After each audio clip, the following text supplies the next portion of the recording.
JSB Trails.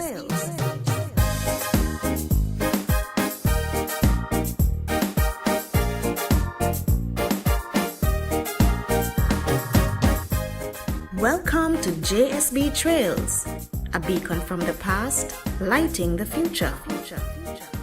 Good day, good day, good day to everyone listening right now. This is JSB Trails, a beacon from the past, lighting the future. This is a little feature where we take a look at the Jamaica Society for the Blind from 1954 to the present and moving into the future. My name is Damion Rose, and a fitting way to start this feature is with the present Executive Director, Mr. Conrad Harris. Good day, Mr. Harris. Good day, and good day to all your listeners. Yes, sir. Let's begin where it all started. How did the JSB get started? Well, many years ago, there some persons who are blind lobbied the Royal Commonwealth Society for the Blind in Britain because they wanted to have services available to adult blind persons. And as a result of that, there was a man from the UK who came down and looked at the services available. That was James Halves. He looked at services available for blind persons, and at the end of it, he went back and recommended that the Royal Commonwealth Society for the Blind, which is now Sightsavers, help to establish these services in Jamaica and in other parts of the region. And as a result of the lobbying by those concerned blind persons, and of course the work that James Alves did, the services were started, and the Society for the Blind was actually established in 1954. Okay, back in 1954. Well, I am almost sure you weren't here back in 1954. I wasn't even born, much less to being here. But based on what you have gathered, what was the JSB like back in those times? Well, during those times, the society was established with persons, prominent persons, on the board. For example, I believe, some prominent businessmen, like wives of ambassadors, etc. And initially, it was started as an organization to provide for the blind, meaning that the organization would provided welfare support to persons who were blind, and in addition, it also played a very crucial role in the treatment of glaucoma, because the Society for the Blind used to be the agency that packaged glaucoma drugs and mailed them out to persons with glaucoma all over the island. So I think those were two of the major things that the organization provided at that time. The welfare support, in terms of to needy blind persons, and of course the assistance with the glaucoma medication. They would get the drops, I understand, from KPH, and they would package those and mail them out to the various persons who had glaucoma and needed those drugs. Let's talk a little bit about you. You are totally blind, right? Yes, I'm totally blind. I only see what I imagine. Right. And how did you get blind? I was born with congenital glaucoma, so from birth I had a vision problem. I could see large objects, I could see to read large print. I like, for example, the headlines in the papers, right, or like the bigger labels on packaging, and so I could read those. I could see colors, etc. Until I was about 12, 13. My sight gradually went, so over time, so by the time I was 13, I wasn't seeing anything at all. Right. And how did that affect you? Well, two things. I started at the school, the Salvation Army School for the Blind, early in life, right? And also, the because the vision went very, very gradually, I got the chance to adjust Right. to the diminishing vision. So I can't look at you and tell you that on this specific day I lost sight, because it just kept going a little at a time. Right. Until I just realized, by the time I realized that I had no vision at all, I had long stopped depending on my vision for any useful thing. Right. So I had the luxury, if you want to call it that, of being allowed to adjust gradually. Right. So, in which year did you come to the society, and what drove you to want to work with the Society for the Blind? I came to the Jamaica Society for the Blind in 1993, but before that, I was doing volunteer work with the society, because while I was at the University of the West Indies, I was doing mass comm, and because I was doing mass comm, I was asked to help with JSB's radio program awareness, and I also used to be asked to help with doing MC role for functions. And I have to tell you that my reason for going to UE and for doing mass comm was actually to do the technical side of radio. I had no interest in being in front of the microphone, but the fact that I was doing mass comm, everybody just assumed that I wanted to be in front of, so they just kept asking. And I initially protested, and I kept repeating, said, no, I'm not interested in that, I'm more interested in production. And they kept asking me, and I just stopped protesting and just run with the flow. So so I was actually doing volunteer work with the JSB, and I'd also done a number of things for the Caribbean Council for the Blind, including helping to run a short summer program for adjustment to blindness officers. So when the job of programs director came up here, Arvel Grant recommended me for it, and I did apply and was interviewed and was successful. Okay. So what are some of the other positions you have held here at the society? The positions that I have held were the programs director and the Vision 2020 program coordinator, and that related to a 4-year project that we did with the Vision 2020 project coordinator, that related to a 4-year project which we did with the European Union. So in terms of what, because you said you have been to you have gone to university, and I know you have done a good amount of studies. What keeps you here at the Jamaica Society for the Blind? All right, that's a very interesting question, because when I came to the Society for the Blind, I said, okay, I'm going to stay here for 5 years, and then I'm going to move on to explore other things. And what happened was I kept getting opportunities for training, leadership development, youth development. I kept getting sent, for different training and, being exposed to different things.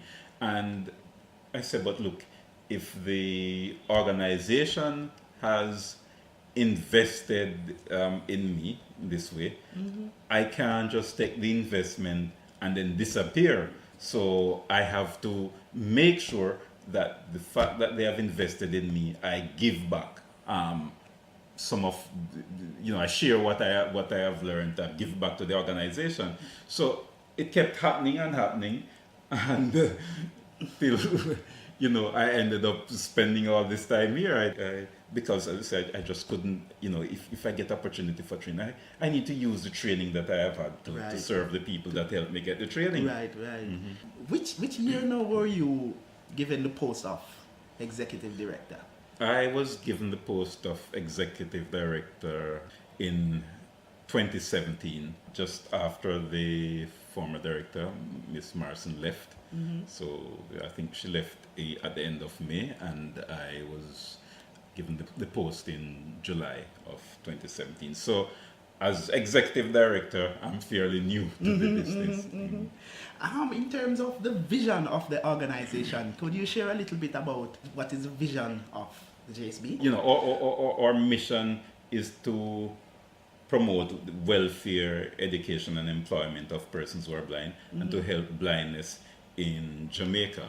Right. So, in terms of, some of the things that I want to see in terms of a vision, one of the things that I want to see is that many more of our clients and members are able to participate in the organization and are able to demand from us the service which they want and which which they should have.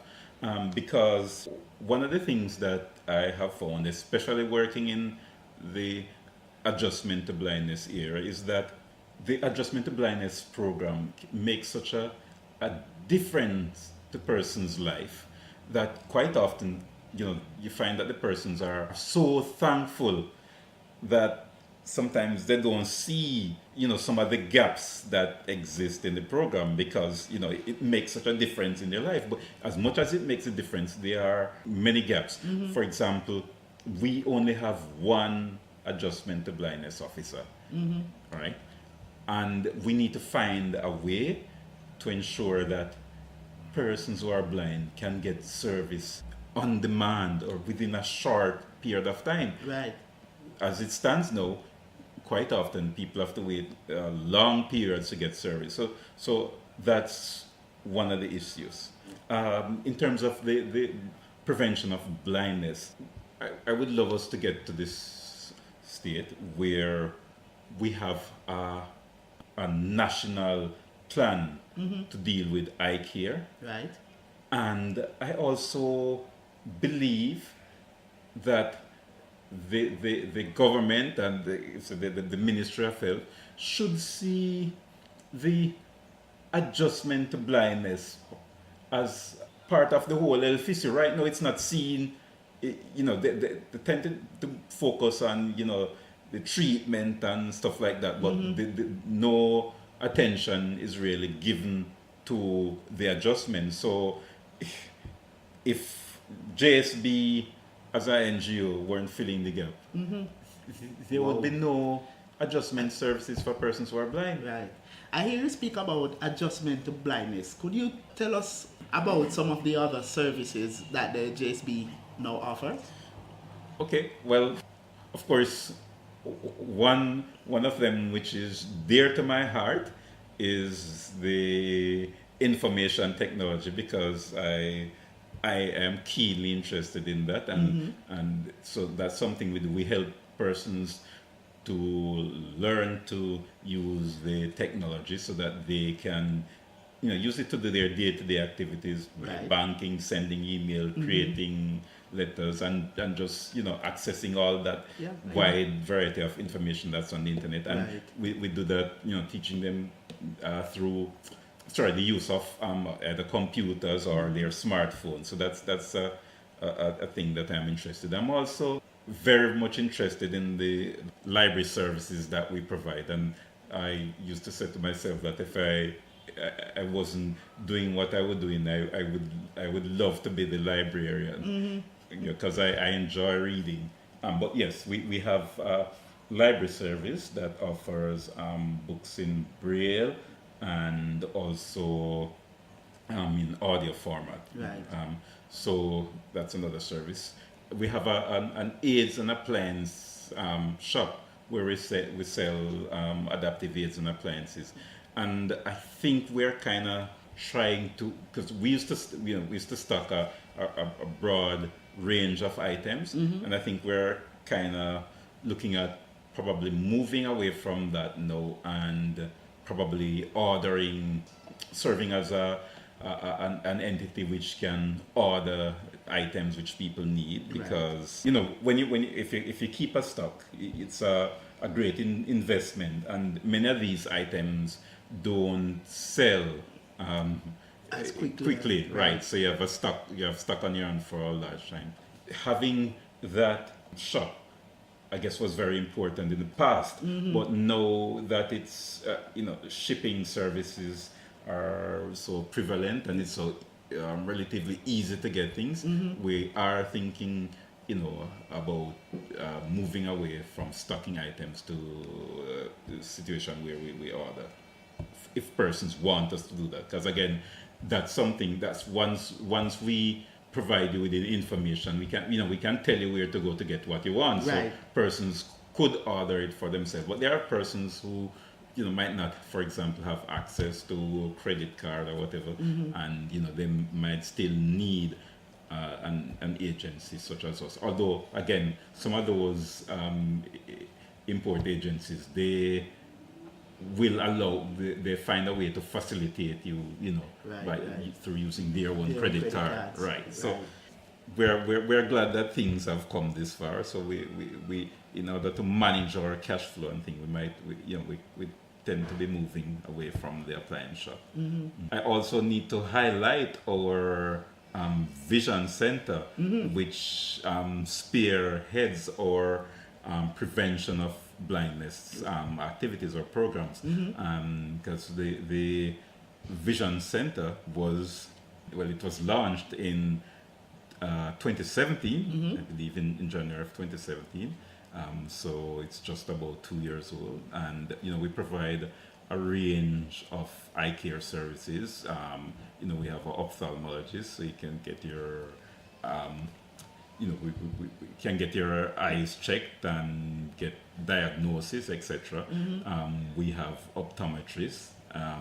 We sell glasses. So it's a service that's there and which we are looking at improving and expanding. And it's something that's available to members of the public.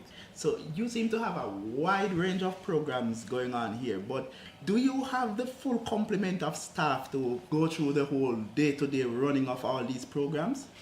Well, one of the things I did mention to you earlier, for example, is that our adjustment to blindness service, we only have one adjustment to blindness officer. No, we don't have all the staff we need. Right.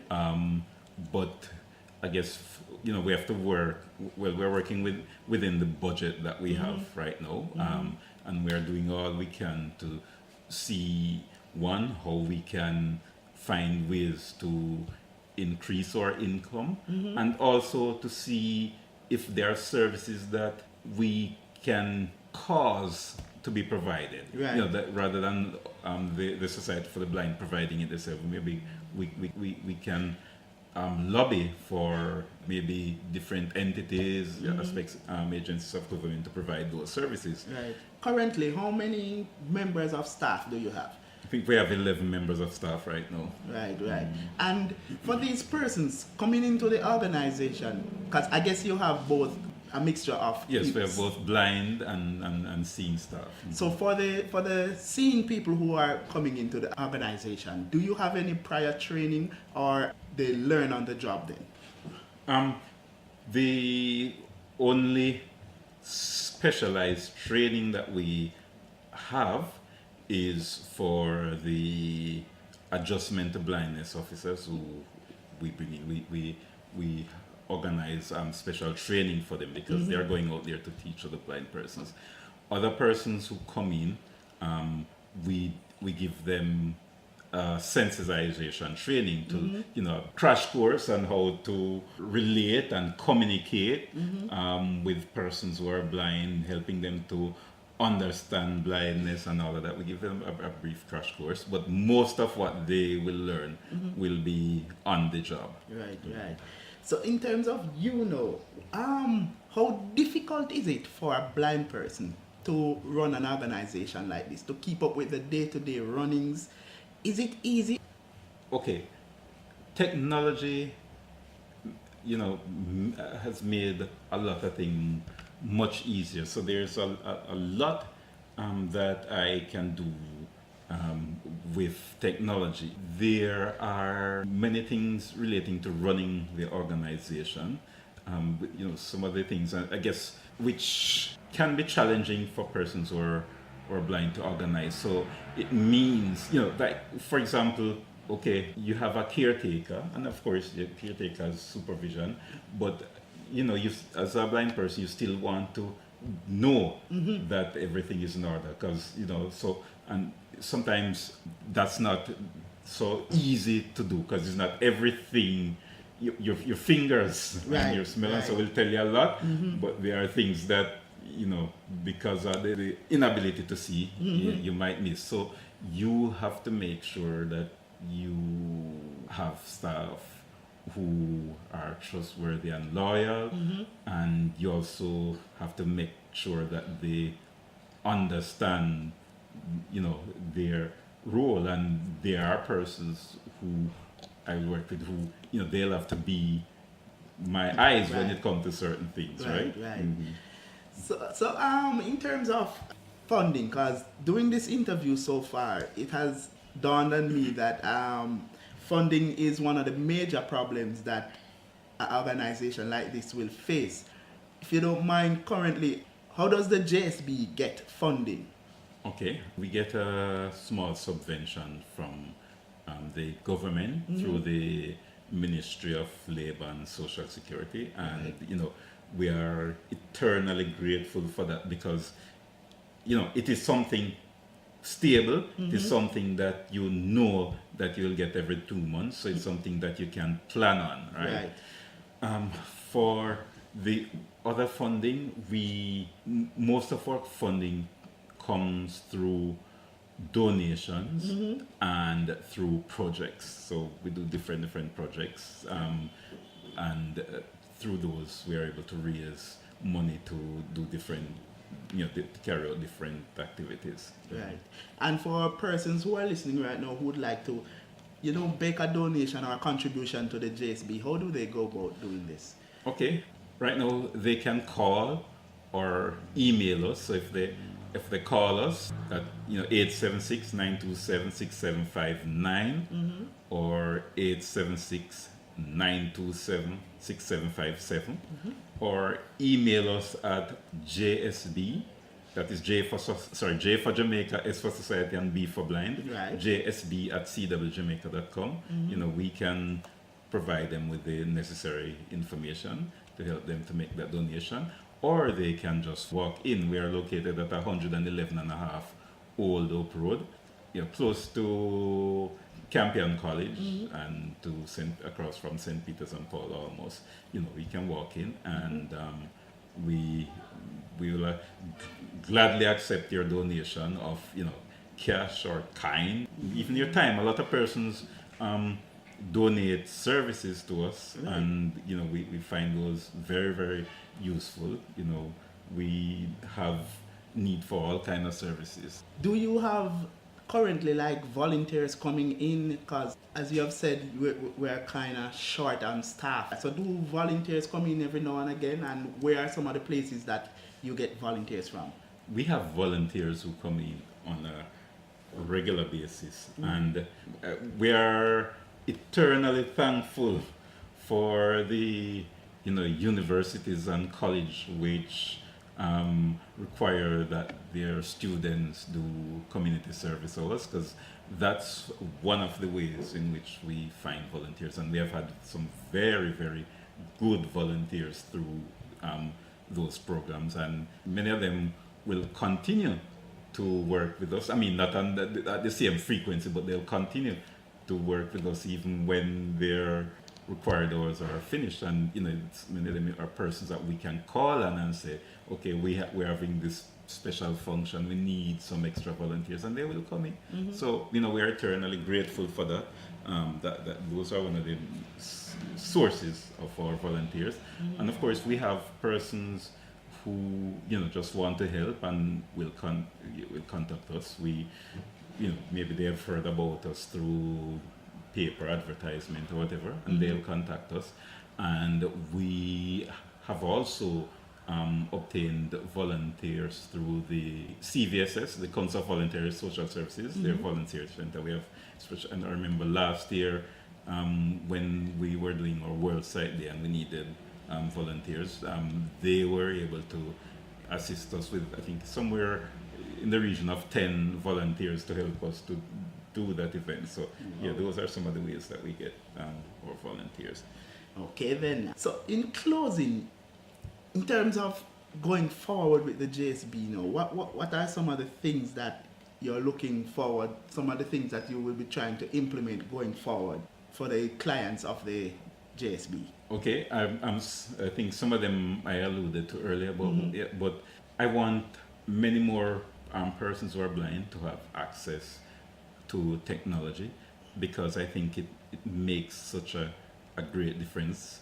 When I see, how the things that I can do with technology, I would love many more blind persons to be able to do it, and I would love them, to be able to get the training that will allow them to do those things easier. So the access to technology is one of the things that we're looking at.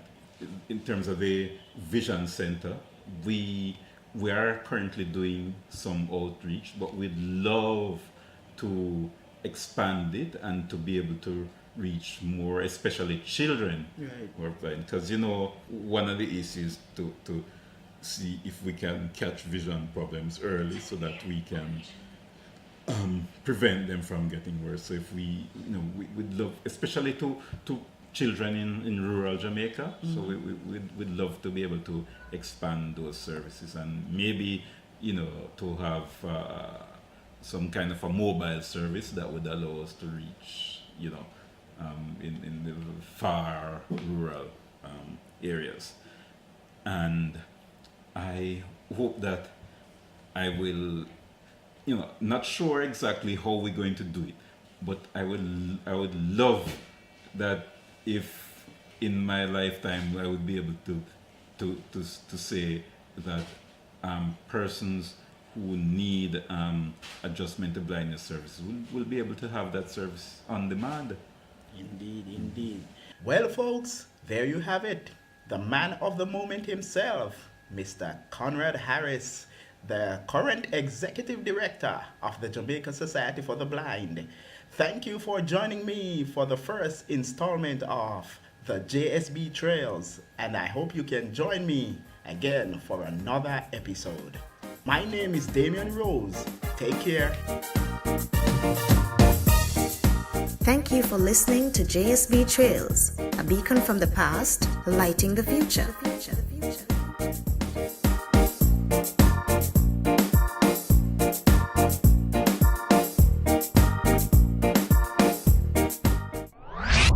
This has been a production of the JSB Library.